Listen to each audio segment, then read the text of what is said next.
അപ്പോൾ നമ്മൾ ഇന്നിവിടെ ഉണ്ടാക്കാൻ പോകുന്നത് ഒരു പാവയ്ക്ക തോരനാണ്. പാവയ്ക്ക തോരനകത്ത് നമ്മൾ കയ്പ്പ് കുറയ്ക്കാനായിട്ട് ഒരു സവാളയും കൂടെ അരിഞ്ഞ് ചേർക്കുന്നുണ്ട്. അപ്പം സവാളയും പാവയ്ക്കായും ഞാൻ പണ്ടത്തെ രീതിയിൽ പിച്ചട്ടിയും വെച്ച് കൊത്തി അരിഞ്ഞുകൊണ്ടിരിക്കുകയാണ്. പിന്നെ അല്ലാതെ ചീകി എടുക്കേണ്ടവർക്ക് വേണമെങ്കിൽ ചീകി എടുക്കാം. എങ്ങനെയാണെന്ന് വെച്ചാൽ അത് നിങ്ങളുടെ ഇഷ്ടം പോലെ. അപ്പോൾ ഇതാ നമ്മൾ ഒരു തോരനുള്ളതും പിന്നെ ഒരു ഒഴിച്ചുകറിക്കുള്ള ഒരു ഒഴിച്ചുകറിക്കുള്ളതും കൂടെയാണ് നമ്മൾ റെഡിയാക്കിക്കൊണ്ടിരിക്കുന്നത്. ആ സമയത്ത് നമുക്ക് തോരൻ കടുക് വറുത്ത് അത് ഉപ്പും കൂടെ ചേർത്ത് ഒന്ന് ഇളക്കി റെഡിയാക്കി വെക്കാം.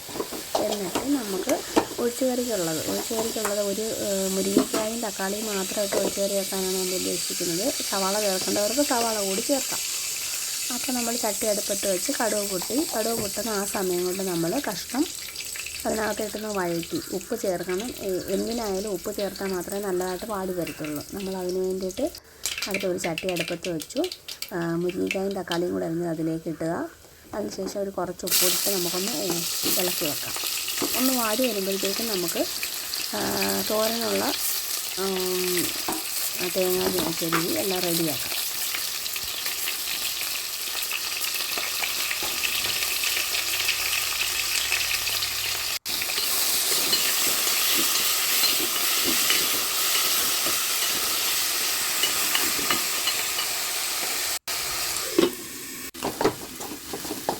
ഇടയ്ക്കൊന്ന് തോരൻ ഇളക്കി കൊടുക്കണം, അരി പിടിക്കരുത്. ഒന്ന് ഇളക്കി കൊടുക്കണം. എന്ത് വരുമ്പോഴത്തേക്കും നമുക്ക് അരപ്പ് തയ്യാറാക്കാം.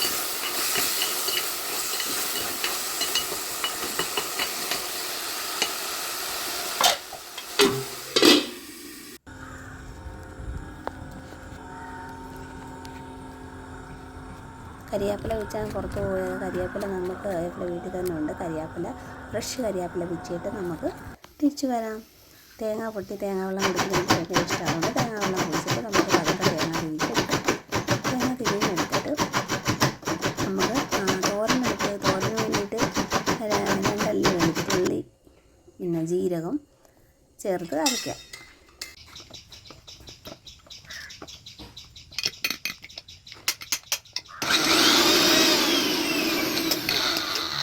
മഞ്ഞൾപ്പൊടി ഇടുന്ന കാര്യം ഞാൻ പറഞ്ഞില്ല, പക്ഷേ മഞ്ഞൾപ്പൊടി ഇട്ടിട്ടുണ്ട്. ഒരു നുള്ളു മഞ്ഞൾപ്പൊടി ചേർത്ത് നമുക്ക് അരച്ചെടുക്കാം. തോരൻ ആയതുകൊണ്ടൊന്ന് ചതച്ചാൽ മാത്രം മതി, വലിയ രീതിയിൽ അരയണ്ട. അതിനുശേഷം നമുക്ക് അരച്ചത് നമ്മുടെ വെന്തിരിക്കുന്ന പകുതിയും മുക്കാലും വെന്ത് തോരൻ്റെ അതിലോട്ട് ഈ ചേരുവ ഇട്ട് കൊടുക്കാം. അതിനുശേഷം ഒന്നുകൂടെ ഒന്ന് വെച്ച് ആവിയിലാക്കി കഴിഞ്ഞാൽ നമ്മുടെ തോരൻ റെഡി.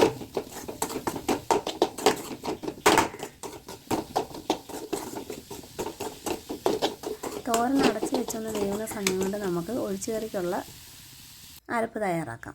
നമുക്ക് കുറച്ച് തേങ്ങായും അതിനകത്തോട്ട് കൊച്ചുള്ളി, അതായത് ചുവന്നുള്ളി ഇട്ട് തന്നെ ജീരകവും മഞ്ഞൾപ്പൊടി കുറേശ്ശെ ഇട്ടിട്ട് ഒരു നുള്ളു മതി. ഒരു നുള്ളി ഇട്ടിട്ട് അത് നന്നായിട്ട് അരച്ചെടുക്കാം. ഒഴിച്ചുകറിക്ക് ആയതുകൊണ്ട് നന്നായിട്ട് അരയണം. അരച്ചത് നമുക്ക് കൊണ്ടുവരാം.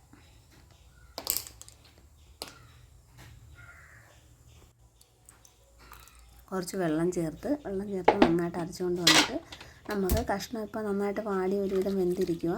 പകുതി വെന്ത കഷ്ണത്തിലേക്ക് നമുക്ക് ഇത് ചേർക്കാം.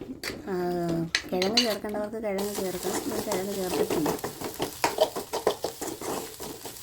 പിന്നെ തോരൻ റെഡി ആയിട്ടുണ്ട്. തോരൻ നമ്മൾ തുറന്ന് നോക്കിയപ്പോഴത്തേക്ക് അരപ്പുമൊക്കെ ആയിട്ടൊന്ന് ചേർന്ന് സെറ്റായിട്ടിരിക്കുന്നുണ്ട്. തോരൻ റെഡി. അപ്പം നമ്മൾ ഒഴിച്ചുകറിക്ക് വെള്ളം കുറവായതുകൊണ്ട് കുറച്ച് വെള്ളം കൂടെ ആഡ് ചെയ്ത് കൊടുക്കുകയാണ്. കുറച്ച് വെള്ളം കൂടെ ആഡ് ചെയ്ത് കൊടുത്തിട്ട് ഉപ്പ് നോക്കിയപ്പോൾ കുറച്ച് ഉപ്പ് കുറവുണ്ട്. ഒരു ശകലം ഉപ്പ് കൂടി ചേർത്തിട്ട് കരിയാപ്പിലയും ഇട്ട് നമുക്ക് ഒന്നുകൂടെ പിന്നെ ഇന്നലെ ഞാൻ വൈകുന്നേരം രാത്രി വരാൽ കൊണ്ടുവന്നായിരുന്നു. വലിയ ഒരു വരാൽ ചേട്ടായി കൊണ്ടുവന്നായിരുന്നു. ഞാനത് ഇന്നലെ രാത്രി കറി വെച്ചിട്ടുണ്ടായിരുന്നു. പക്ഷേ അതിൻ്റെ വീഡിയോ ഇടാനായിട്ട് പറ്റിയില്ല. രാത്രിയായി, ഏകദേശം ഒരു 9-10 മണിയായിരുന്നു. പിന്നെ ഒഴിച്ചുകറി എല്ലാം റെഡി ആയിട്ടുണ്ട്. അപ്പം നമുക്ക് പിന്നെ കാണാം. ബൈ.